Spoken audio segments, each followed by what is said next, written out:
I know the thumbnail says we're going to talk about Jen Psaki, but we got to start with her boss first. We'll circle back around to her mumbling idiocy, but we got to start up at the top with the sock puppet in chief. The dude has been signing executive orders like they're blank checks to racial advocacy groups. 43 since he's taken office. 13 days in office? 12 and a half, whatever you want to call it, but holy fuck. I don't know if he thinks he has to prove that he's president by signing one every single day, or at least two in this situation, just about. I don't know, what am I talking about? Just about 4 a day, just about. But yeah, this new wave, another 3, because it is a day that ends in Y, signs 3 executive orders to remove the stain of Trump's immigration policies, including child separation, who built the cages, Joe, and insists he's not making new laws, but undoing bad policy by making new laws. Now listen, executive orders aren't laws, okay? It's like your district manager or one of your higher ups making an edict that the rest of the company has to follow.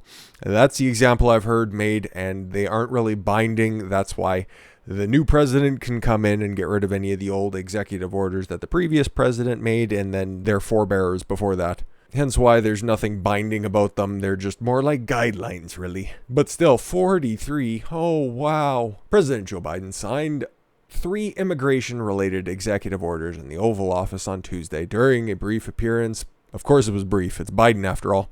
Said his intent is to remove the stain. Look at how they always talk about Trump, okay? And Trump supporters lately, ever since that the Democrats have taken all of the highest offices in the land. It's very disturbing language that they use to label their opposition. Stains, scourge, pests. It's all of that rhetoric to smear the other side as being dirty, unclean, unwell in the process. It's something that, we're only about a minute or so into the video, but it's very Hitlerian, because that's the way that you kind of refer to somebody that you don't consider to be a real functioning human being, or somebody you have no intention of ever finding redemption in. It's a little Germany 1939-ish, and that's why all of those calls for unity are complete and total horseshit. Biden also pushed back on criticism from conservatives for signing so many executive orders right out of the gate. Oh, okay, this is going to be a fucking Olympic-level mental gymnastic routine. There's a lot of talk, with good reason, about the number of executive orders that I sign. I gotta go to bed now. I'm not making new law, I'm eliminating bad policy. How is that rebuking criticism? I don't get it. But yeah, we'll go over this Daily Mail article for a minute. Yeah, here's the full rebuke, deboofed, as it were, statement by Joe Biden. I want to make it clear, there's a lot of talk, for good reason, about the number of executive orders that I sign. I'm not making new law, I'm eliminating bad law. Or bad policy. You know what's sad about this picture right here is that Ben Franklin looks like the most healthy person in that picture. So yeah, what were the 3 executive orders? We might as well just cover this before we get into Psaki's rehearsed routine. The creation of a task force to reunite children separated with their families at the border under Trump's zero tolerance policy. This group will be chaired by a Homeland Security Secretary. So a new position that's going to be created. How wonderful. I'm glad that you're allowed to just create more bureaucratic chairs for more of your friends under policies that were originally instituted under your previous administration when you were playing second fiddle to the first reality host elected to be president. Second, the evaluation of immigration programs under the Central American Minors Program established by Obama. Ugh. This allowed children in Central America to legally reunite with parents in the United States. No, make them reunite back in their own fucking country. How about that one? The order will also review Trump's Remain in Mexico policy. Why? Which left asylum seekers. Oh, okay. When you apply for asylum, normally it's from a country that's undergoing war right now. Can anybody cite me the war that's not between the cartels that's currently going on in Mexico? Because I'm unaware of that. In poor conditions in Central America while they awaited U.S. court hearings. Yes, come into America and vote for more socialists so you can flee another country. This time, instead of Central America, it'll be in North America. Fucking retarded. And provides aid to help stop the cause of immigration. Yes, send more of your tax money to Central America and Mexico. How terrific. A review of Trump's immigration policies by the State Department, the Justice Department, and the Department of Homeland Security. More red tape. Wonderful. To assess whether the laws promote integration and inclusion. They're just trying to find a way to justify their amnesty programs. Oh, look at the conditions. They're so bad there, and we need to act like good white people and invite them back over on our side of the fence and make sure that you vote Democrat forever and ever. The order will also call for a review of the naturalization process and the public charge policy, which punishes immigrants who use benefits by refusing their green card applications. Yeah, don't give free stuff to illegal aliens. That's probably a good place to start. Once again, all three are swings and misses, but that's fucking par for the course at this time. So far, Joe Biden batting 0 for 43. But yeah, they need not ask about this because the press had access to Joe Biden cowering behind his desk. Is like, oh, don't ask me stuff for too long. I'm getting tired. So he had his mouthpiece out there answering the rest of the questions for the day, and this bitch is literally insufferable. Okay? She was asked about Space Force and the continuation of that program that was developed under Trump.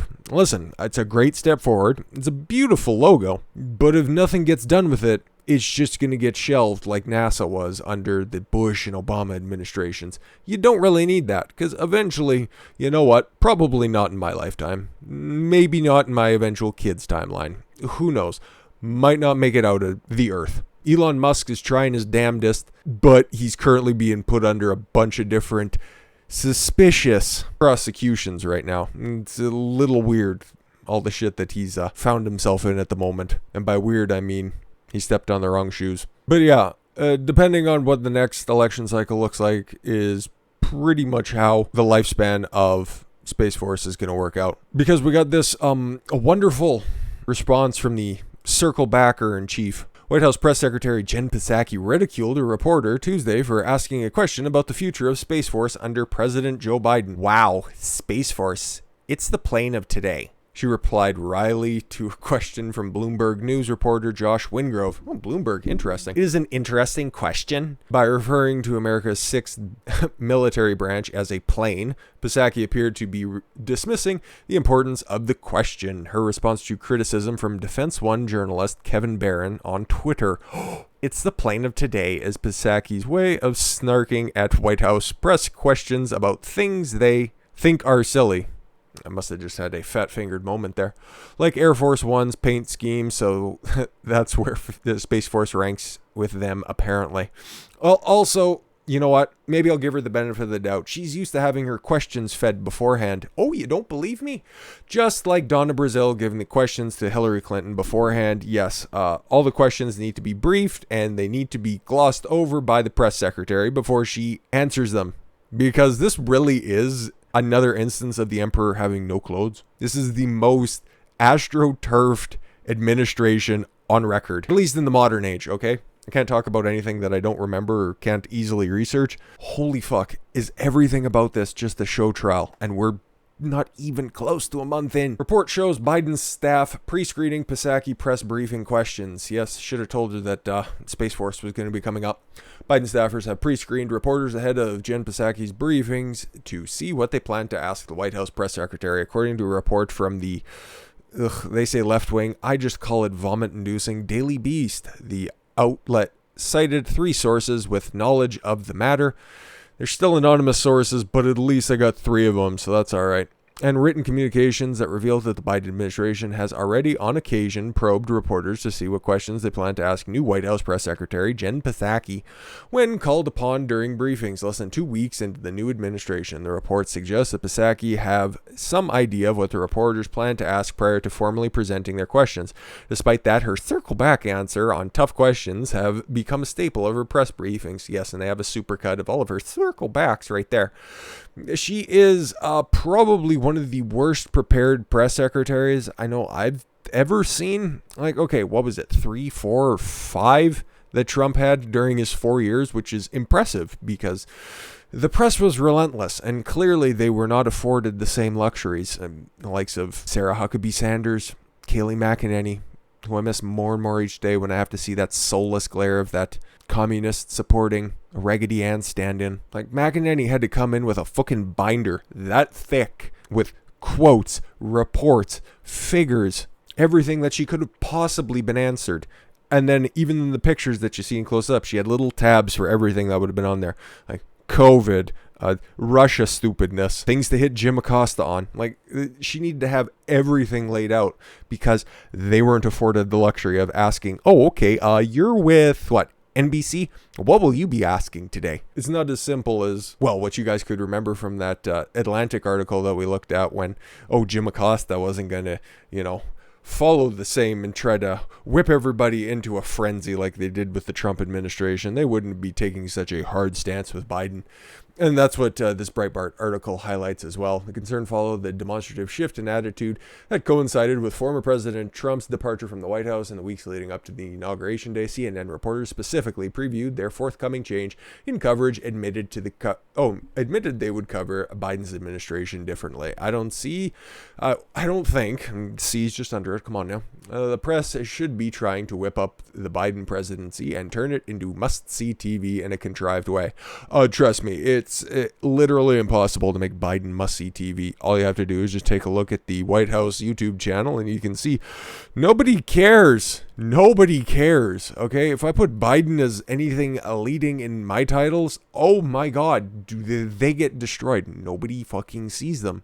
The dude has the charisma of the tumor that killed Screech. Everybody associated with that administration has the likability of crib death. So it would be impossible to whip up any sort of frenzy about the Biden White House. So yeah, I just found that pretty disgusting, the way that she just dismissed the question about Space Force. It's your sixth branch of the military. Like it or not, who set it up, okay?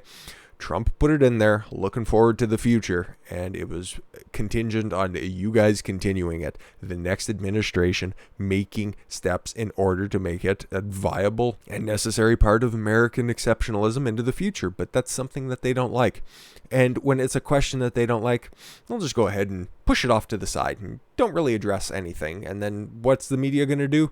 Oh, okay, thank you for your time. Nah, there's no hard questions, at least right now. Who knows? This could just be the media's honeymoon time. They're just giving them the chance to, really dig their feet in, make their own little niche, and just find any sort of opportunity that they can to maintain the happiness surrounding the new administration, because isn't things just so much better now? At least that's what we're told to believe. Well, it's not working. Not too many people are happy about this. At least half the country, according to popularity polls right now. Approval rating, that is. Even though Democratic governors around the country are taking a righteous shit kicking, like Gavin Newsom at like 48%, which is weird because, okay, that's down, and they said that, this is just a quick aside, he was up by, or he took a 18-point dive, and now he's at a 48%. Holy fuck, is California screwed? Or do they just, poll San Francisco exclusively? I don't get how that guy could have anywhere near a 50% approval rating. But once again, those are just polls, and if you rely on them, I got a bridge in New York that I can sell you. But yeah, we got to take down the media in the next video here. It's pretty disgusting, but it's not too dissimilar from what we're talking about here. Thank you all very much for the gift of your time. I've been Don Consuelo. I want you to follow your gut and get after it. Take care, everyone.